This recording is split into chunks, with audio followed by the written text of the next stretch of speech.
we are out in the wilderness and we're testing the C80, which I'm filming on right now, and I'm super stoked because we're gonna test the dual pixel autofocus, which is, I'm hoping, a massive upgrade to the C70. It's full frame, it uses the entire sensor to focus, and that's what we're testing. We got a bunch of bikes, we're gonna go up into the mountains and see how it performs.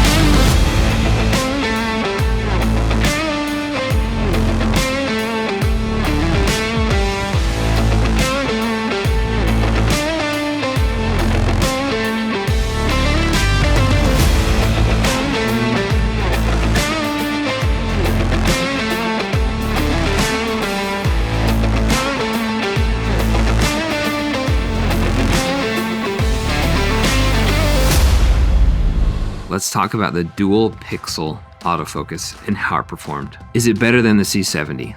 And I would argue yes.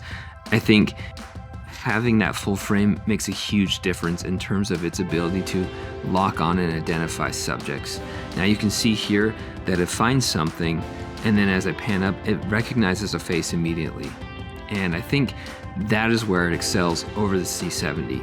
The same with this shot, where you go from the muffler, it racks focus to the seat and then to the handlebars, and it's actually a pretty smooth transition, and then recognizing faces once again. But I believe the greatest improvement is the Canon C80's ability to track a subject, especially when it's moving.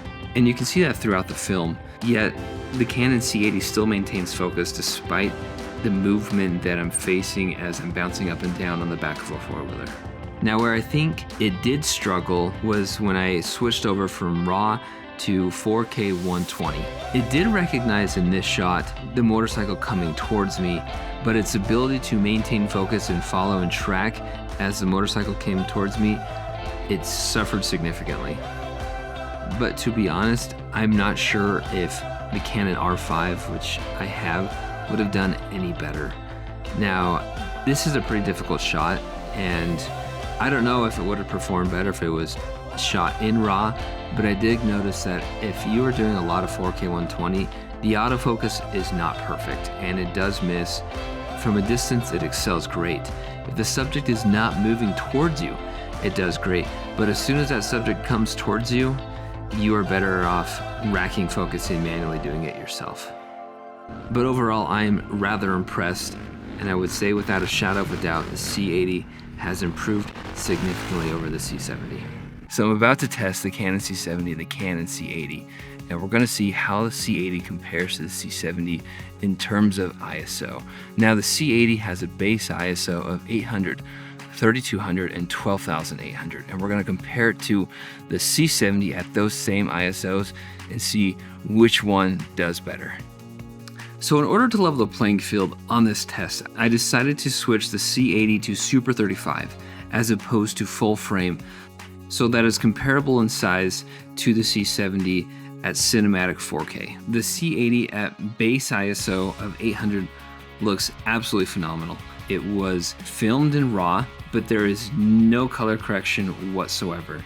Now compare it to the C70. It looks very similar. I honestly can't tell, other than the color temperature is a little bit different, and that's because of how the C70 was initially set up. Now let's go to the C80 base ISO of 3200. Again, this looks really clean. I haven't touched or color graded the footage, but you can start to see a little bit of noise in the shadows, which is understandable at ISO 3200.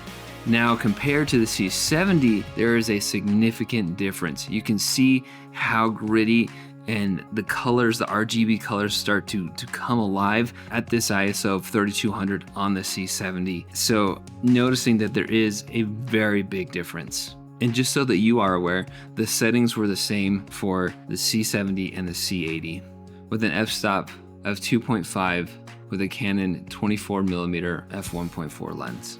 The C80 base ISO of 12,800 is not good, and as you would expect. But is it usable? Certainly. I think you could clean this up with noise reduction in Premiere or Resolve, and I think you would still have a very usable image. Now let's see how it compares to the C70. It's hard to tell because they're both so gritty, but I would argue that the C80 does look a little bit cleaner. However, I have shot at this ISO with the C70 and used noise reduction, and it still looks pretty clean.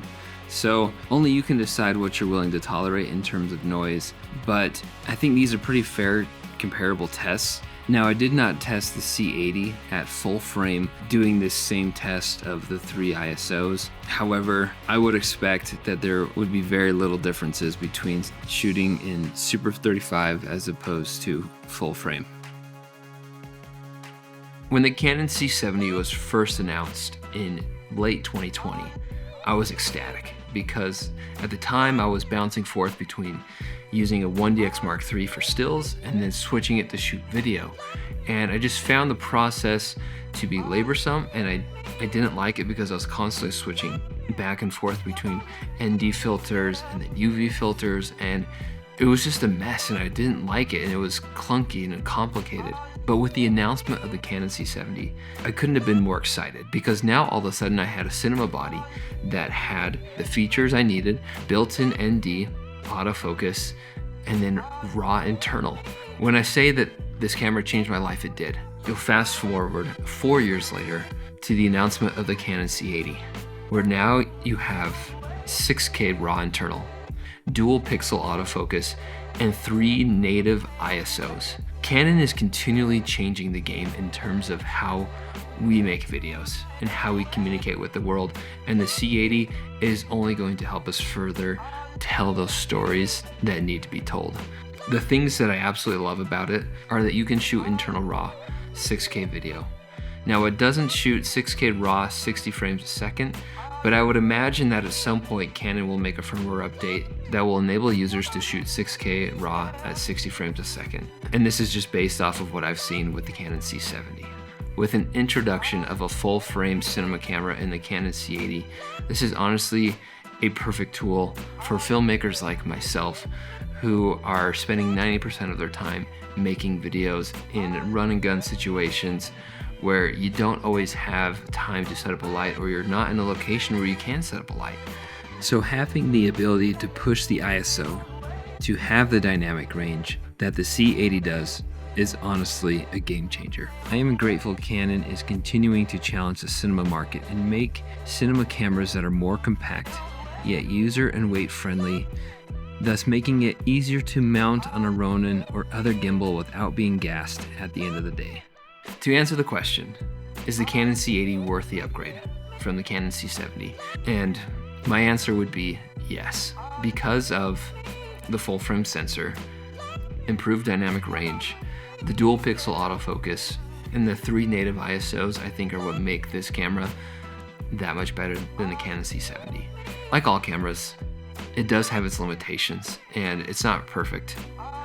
I don't know if there really is a perfect camera, but this is probably as close to perfect as I've seen in the features that I need and I'm looking for.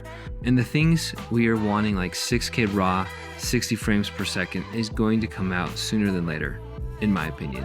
If you're on the fence, maybe this will be the cherry on top. Imagine being able to export raw TIFF files from a 6K RAW video and submit it for stock. That's a game changer, because it's that good.